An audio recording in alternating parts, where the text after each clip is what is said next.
Welcome back, everybody. As promised, I got the man, the myth, the legend himself, Randall Henderson, the CEO of Rentvine. So, Randall, thanks so much for spending some time with us. Hey, thank you so much for having me. And it's COO. Dave would kill COO. me if I were CEO. No, he's the best CEO. I could never do what he does. But as far as implementing his vision and what he's trying to do, what him and John are trying to do, that's where the COO comes in. Got it. Sorry about that. No So, worries. well, now you're in your previous life, you were you CEO or COO of PMI? I was over just the residential and commercial portfolios. So yeah, very similar, but now I'm fully operations rather than also building and doing all the growth stuff. It's a lot of fun. Got it. Now, how long have you been in the industry yourself? Yeah, so got started early. I mean, I bought my first investment in 2001 and got my real estate license in '06 as a broker, actually initially started a little bit sooner. Started investing. I realized I was decent at the property management side and opened a company in 2007 doing that. Sold that business to join PMI in 2014 and kind of haven't looked back since. So I've been around a while. I'm still a broker in several states. Still kind of an interest on just what's going on in the day to day in property management. But now I'm trying to build technology for property managers. So you sold kind of early on. I mean, because I when I did. sold the Yeah. 19, everybody's like, "Oh my goodness!" Like I was like one of the first companies to sell. But you actually sold all the way back in 14. What did that look like?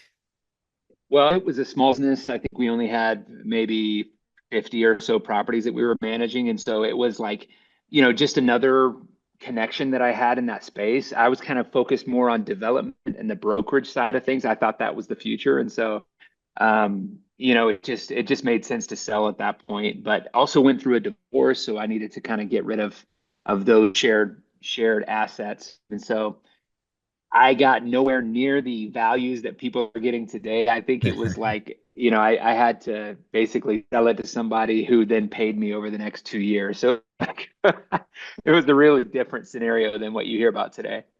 Yeah, today it's value. Well, I don't know if the valuations are where they were when I sold, but I know they went up Yeah, from when I sold. I sold at for sure. 175x of top line revenue, and I heard Yes. after. That's about twice what I was at if you want to know the details. Yeah. Yeah, okay. And I heard some people that sold after me were getting close to two. So I've heard that as well. Yeah. I've heard two. I also have heard they've come back down a little bit. I heard they're actually about Yeah. around 1.5 now. So who knows? But it's still around that 1.5 to 2x. I think it's still pretty solid business to sell, especially when you're selling at top line revenue versus 8x EBITDA or something like that. So Agreed. Yeah. And that's always the expectation is like, because and if you're contemplating a sell or even purchase, like I would advise, I saw a lot of these transactions at PMI. Make sure that you understand the financial side. Bring in somebody who's an expert at like helping you see the value of the company and understanding what the financials mean. Because a 2x on growth could be a totally different story on what's actually coming out of the business. And you have to think about if they couldn't do it right, can I? What are my strengths? What are my weaknesses? Like as you're evaluating that. yeah, I also think sometimes you pay a lot of stuff out of the business that you don't realize for personal. Sure. Right? Like, Yeah. hey, some people pay their car payments out of there. Some people, Yeah. take all their travel out of there, and you lose that when you sell the business. So you have to kind Yeah. of That's right. you have to strip some of that stuff out. So talk to me if you can.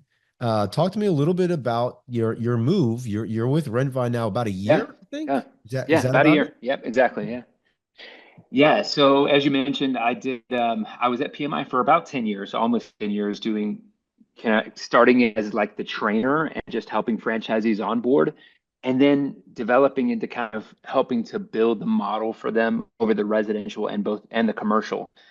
And so like, I probably worked with 500 aspiring entrepreneurs who joined that system. I got to see so much and I got to kind of live this whole journey, like taking many of those to hugely successful franchises. And it's one of the most satisfying things I've ever done in my career.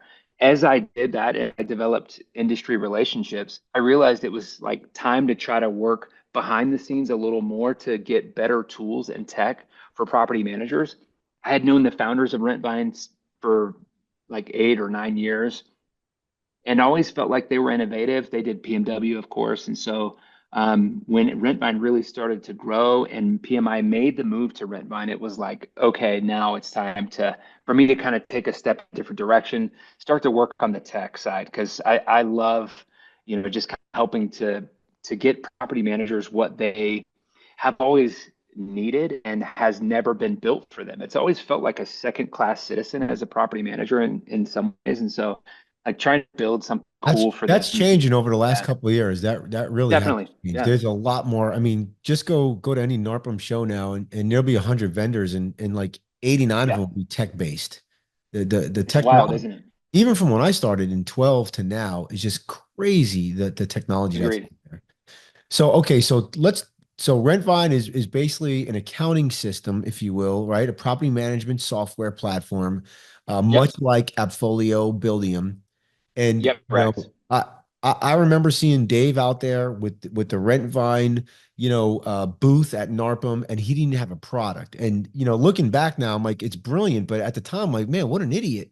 But man, that brand name equity, building those relationships. Rentvine has made a really incredible splash inside of Yeah. NARPM and inside of property management. Can you talk a little bit about like how you guys are grabbing share from the property wares, the Yeah. BPMs and the Affolios, the rent managers of the world? And you kind of talked about this earlier, but when you say that the innovation come a long way since 2012, you have to remember that like, there's not very many systems that are younger than. And so for Rentvine to come out in basically 2020 or 2021, kind of that initial testing stuff, like that is a totally different modern platform as compared to even Appfolio. People think of Appfolio sometimes as still like the new player, but it's old. It's like 14 years old. And Yeah. so the tech And it's just come big, so along. It's it's huge. hard for them to kind of switch and Yeah. and make changes, right? Yeah, so initially we get this like influx of customers who are like who know Dave and John like I did. Like, hey, these guys build for property managers. They know us. They are familiar with what NARPM needs. And then from there, like once we kind of exhausted that list, it's like now let's dig heavy into the product and make it more innovative, make it more open, make it like easily accessible for all property managers. So that's kind of the big difference is that like Rentvine is very open in its approach. The PM should decide what their tech stack looks like, not the software. We don't believe in that closed mindedness.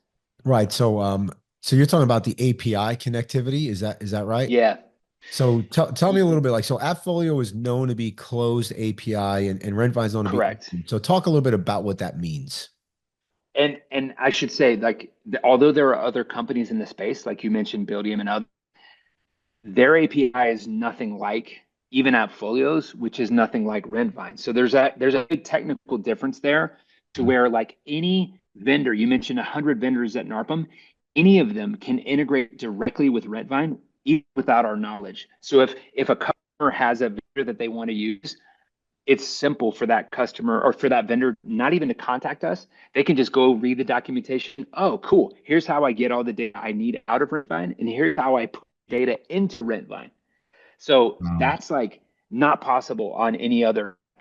And so that's been the big advantage. We have hundreds of vendors integrated already, many of whom we even know about because our customer just wanted to use them.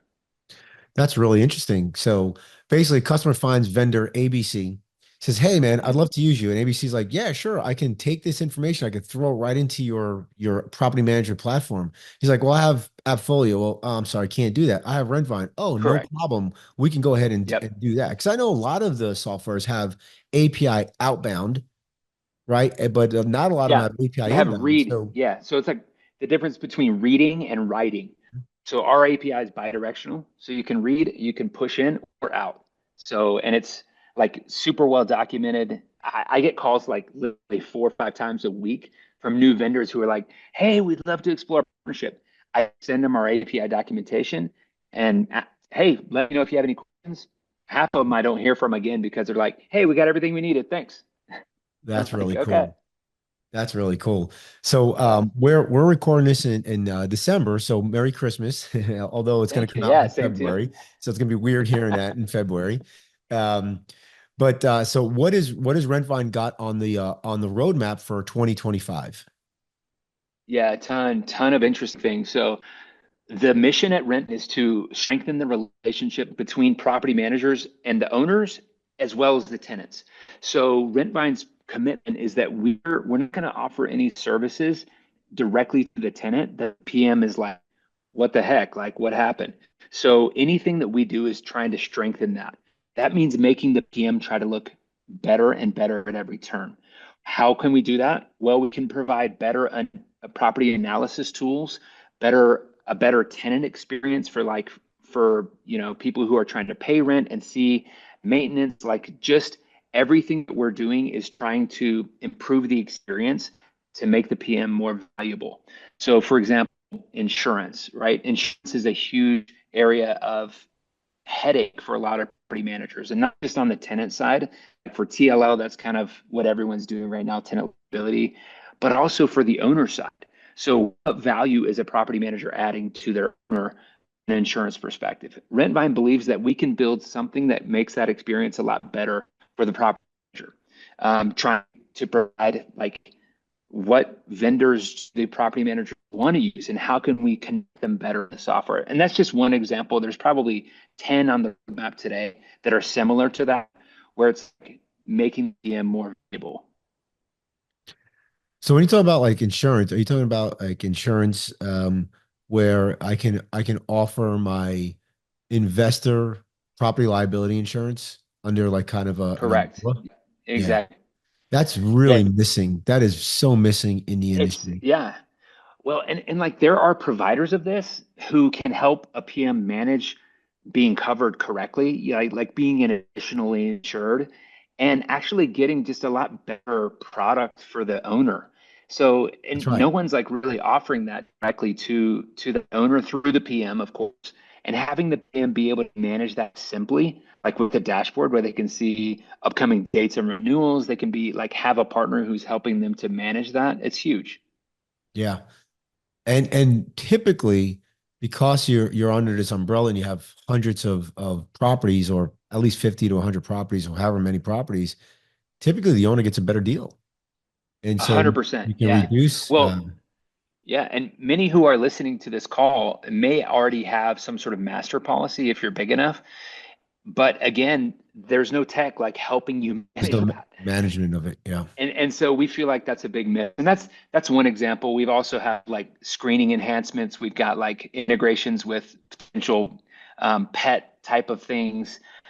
We've got credit building type of things. We've got more AI built into the system so that property managers can like have a much smarter experience.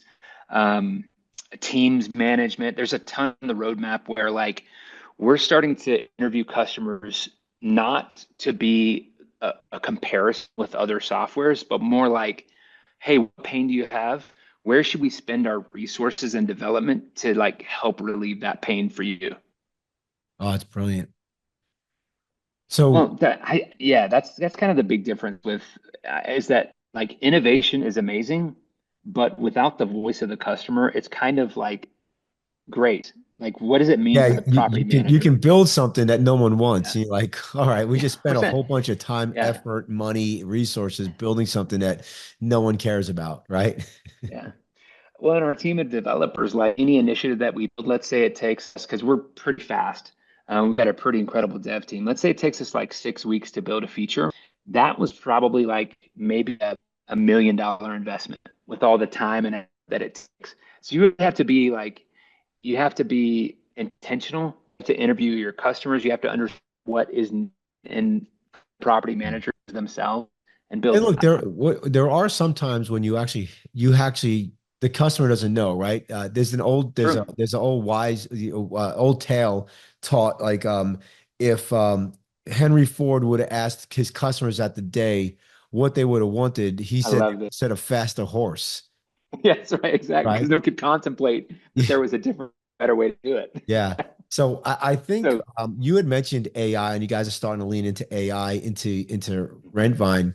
I think in some aspects, you're just going to have to invest AI and just show the customer what it can do. yeah, Because for sure. look, the average property manager is 50 years old. I mean, we don't know anything about like AI. Like, I don't know. The only thing I know is that Arnold Schwarzenegger is to come down and after the AI apocalypse and come after me as the Terminator. I love that. Yeah, so that's a great point, and we're intentional about it too, because like there's some areas where AI, like writing descriptions for properties, right? Everyone's already doing that. It's a pretty easily accessible concept and that AI can help with. But what about like certain tasks that property managers have to do every day? Like, would it make it easier if you could just speak to the software? You could click a little microphone and be like, "Hey, create a tenant bill for John Smith amount of $500 for plumbing." Would that AI be like more useful or helpful for Yeah. property managers? So I don't How know. about We'll see. how about That's an AI? You dump in the inspection report, and AI builds out like 100%. Yeah. these are tickets that need to be done. These are tickets that need to be, change, charged back to the Yeah. resident. These are the ones for the owner. Like that'd be nice. Yeah, Or yeah, it absolutely. just generates the lease renewal. Just does it, right? Here's the day, just does it. Well, there's like workflow too. So that same concept, but also like other use of AI that we're exploring is how do we deliver? So when the customer needs to do something inside of Rentvine, it's like, is there a way to use AI to kind of guide them step by step in that process? Like the best practices. We have to be careful to where we're not like giving advice on how to like manage the business, but at the same Right. time, we want to make it so easy for that property manager. Yeah. It's going to be interesting. I mean, I've been in a business, I think, 2011 is kind of when I found NARPM and it really became a professional property manager. So you look at from 2011 to now, what is that, 11, 12 years or whatever it is, 13 now. What are the next 13 years going to look like, man? From 24 to call it like 2037 or something like that. I think the next Yeah. 5 years is going to be crazy. I mean, you're Well, just seeing more and more technology come in. AI is going to be it's going to be kind of adopted in next 5 years. 100%. And if you need proof of that, like that it's going to accelerate, previous to like last year, there wasn't really like a massive investment of other outside equity, like capital partners into our space. And just recently, as you know, like Rentvine raised, $74 million dollars, or we have a private equity partner for 74 million coming into our space. There's been like two other announcements since then of like acquisitions and major investment. So you're 100% right. That's going to drive innovation. And that money, that smart money, wants to see like better tech, better services because they recognize property management could be the key to successful small investment strategy. And so that's what we believe. Yeah. So let's talk about that. You mentioned the $74 million that you guys received in what was it September of 24 or Yep, August of September. 24? Yep, exactly. September of 24. So talk to me a little bit about that. Like, what was the decision to do that? Yeah, Why'd you yeah, go with the PE versus VC versus, yeah. just, so what was the number one reason to go out and get and raise capital? Yeah, good question. So, and if anybody's listening, you probably know this already. It's you never want to ask for money when you don't have any. You always want to ask for it or find a partner when you're doing great. And that was kind of the counterintuitive thing, especially so Dave had this vision of like, we're building something cool, but it feels like we're starving the fire. We don't have enough oxygen and like enough like fuel to make this thing like really explode. And so that's when he started to feel like we needed to look for a partner. And this was back in January of 24. So we started to kind of explore, all right, what would that look like? And they were adamant. Two things. Whatever happens, we're in control. We're not going to give up control of the company. And also, we're not going to lose our culture. And so those are the kind of the two things that often go hand in hand is the negative perception, like private equity, is that you're going to give up control and you're going to lose the culture. And so we started from there. And they interviewed, hired a bank to help us do this, an investment bank. The number one thing was we only want to work with partners who understand that vision. So out of the 75 companies that we interviewed, like out of that came 12 or 13 who are really like, okay, we'll explore this partnership with you. And pretty quickly, Mainsail emerged as like the one who understood us, our culture, our vision, and was like very comfortable. So we needed that. We needed a partner who has done this before. There's a lot of risk that you get open to as you grow. You guys know this from the property management side too. You hit 1,000 doors, all of a sudden, like if you're crossing state lines, there's different rules in different communities. So that type of stuff, we knew we would be exposed if we didn't have a partner who had done this before and who knew how to do it. So why we chose Mainsail. They've done it like 68 times. They've had portfolio companies just like ours, and they have a success rate of like 90+% with those companies. That's the big difference between private equity and VC. VC is kind of like seed, it's like spread into a lot of areas, and then like maybe it'll work, maybe it won't. Private equity becomes your partner in the business. Like they look at everything with you. They're there lockstep, helping you find the best partners, the best credit, the best whatever you need. So anyway, that's a lot. I know. Yeah, so a few questions there. So first is before you guys went to private equity and you was looking at raising capital, um, was Rentvine profitable or what kind of revenue do you need if you're a company thinking, Yeah, "Hey, I want to go get some PE money, like what is for there sure. like a number you should have a minimum of? Well, I'll share this with you. For Mainsail, we were a little bit larger revenue wise than a lot of the companies that they invest with. We were a little bit further down that path.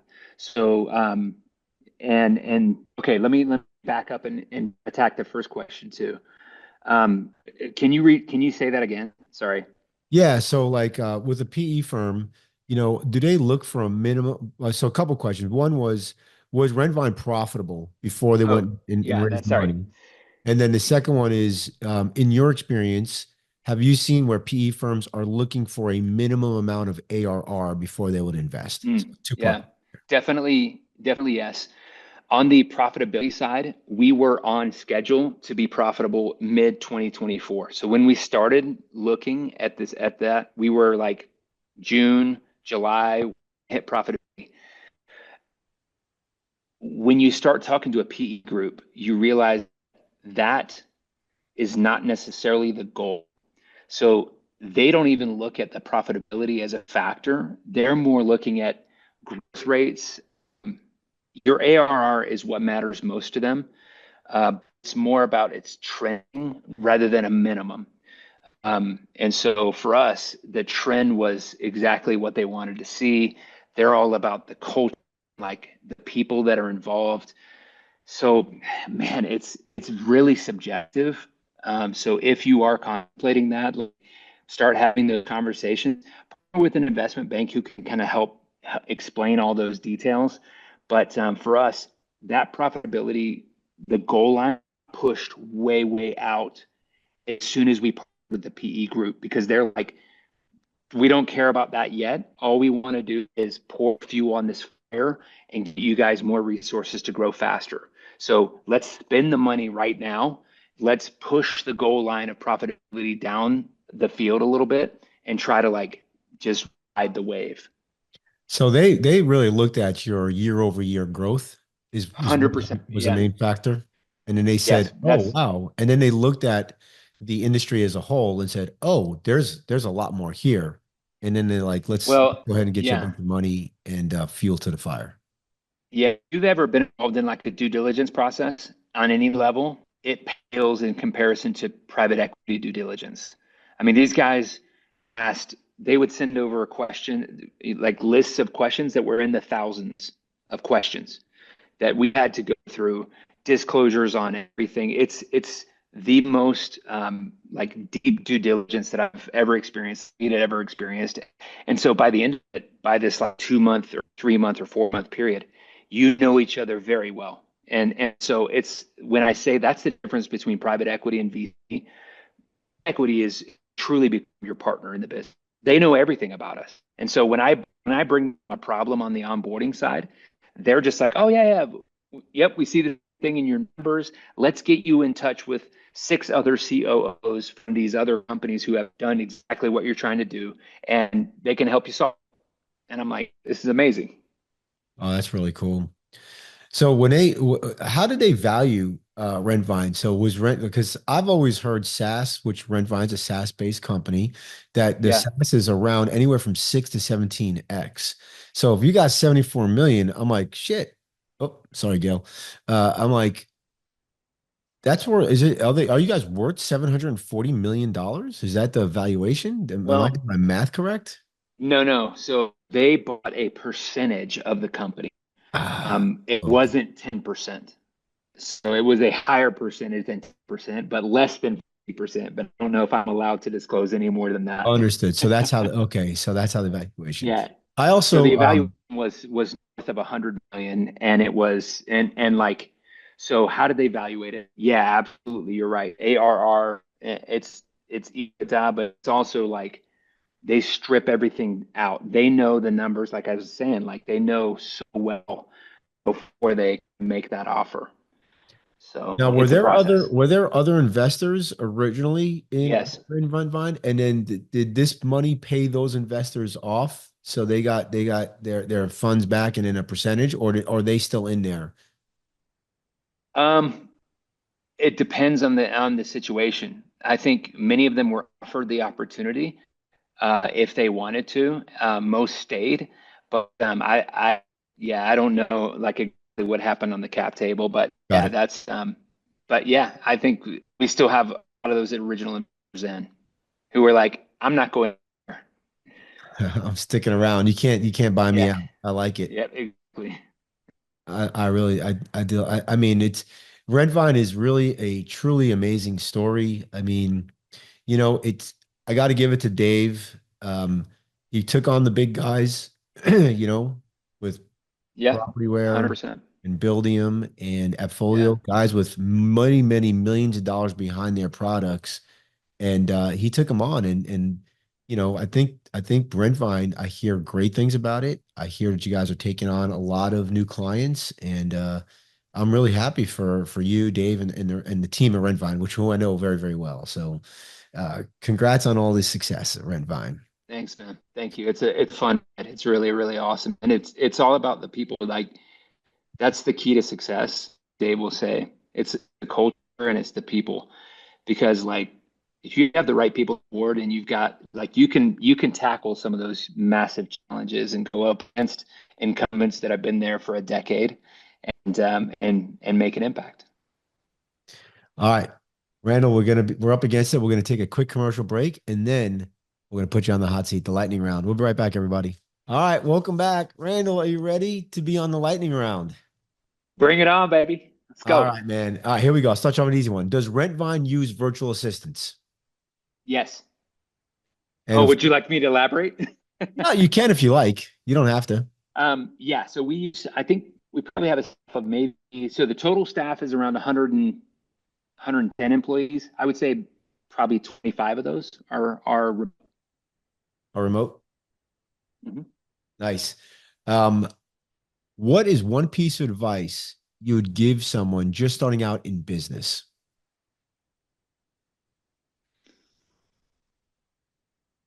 Believe that if your vision is strong enough, other people will be attracted to it and will want to join you. So don't be afraid to invite others to your vision.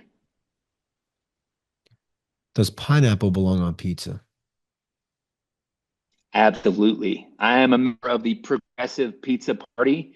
Pineapple belongs on pizza. Who doesn't like a little sweet with the savory? um, what is your favorite fast food restaurant? Ooh.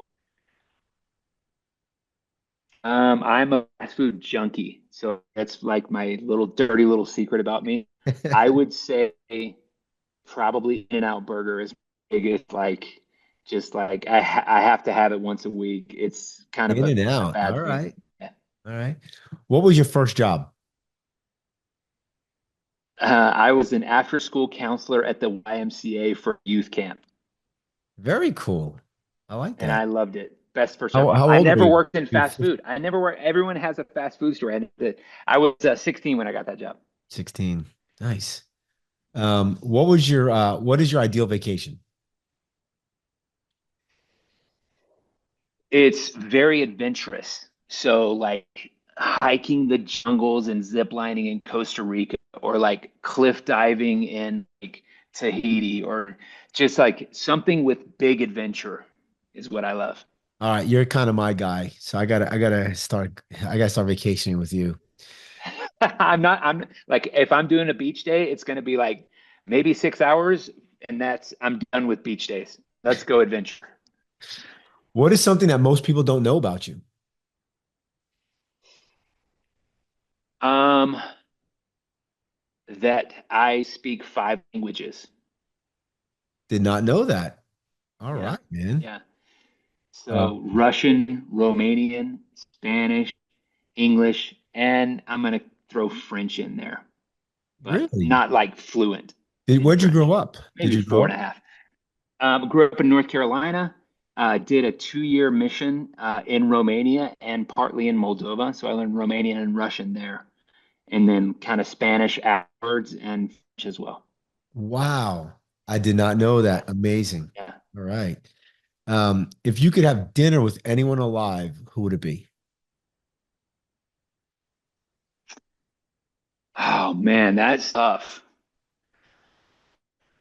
And I won't Probably put Michael people on the Jordan. spot. He's my Oh, idol. I love the guy. I think he'd be interesting because like him and Kobe, I would have said Kobe if he were still with us, but like somebody who has achieved and just has this like mentality that I will want to know what makes him tick. first billionaire athlete, I think.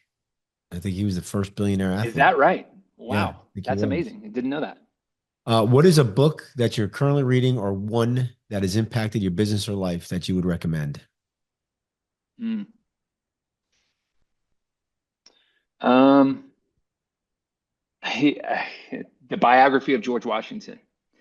If you want to understand what makes our country great and how narrow the chances were that we would be where we are today and not speaking French or like it's an incredible story of our nation. All right. I love it. What is the Disney character you most associate with? Have you ever seen Tangled? I have, yes. Yeah, that And I you know don't that have kids, Flynn. so I don't know if I should actually admit that. Yeah, yeah. So I love that Flynn Rider character. He's like hilarious to me because he's like he kind of pretends to be this like macho dude, but inside he's just like a nerd. And so that's how I feel like that's me. Like, people look at me, they're like, "Oh, college athlete, all this stuff." And like I'm usually just nerding out on video games or books or like something crazy.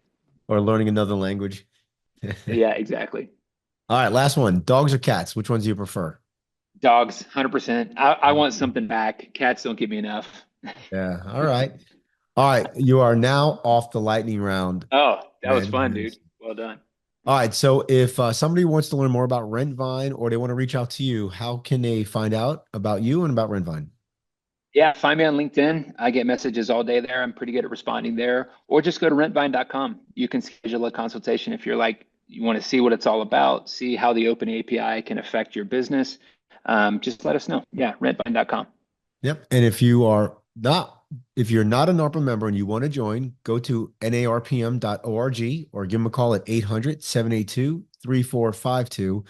And if you are thinking about using Rentvine and you need to find virtual team members that are certified, VPM certified in Rentvine, then go to vpmsolutions.com, create a free profile, and you can find, I think there's like almost 100 people on the platform looking for work that are now Rentvine certified. So thanks, Let's everybody. go. Thanks, Randall.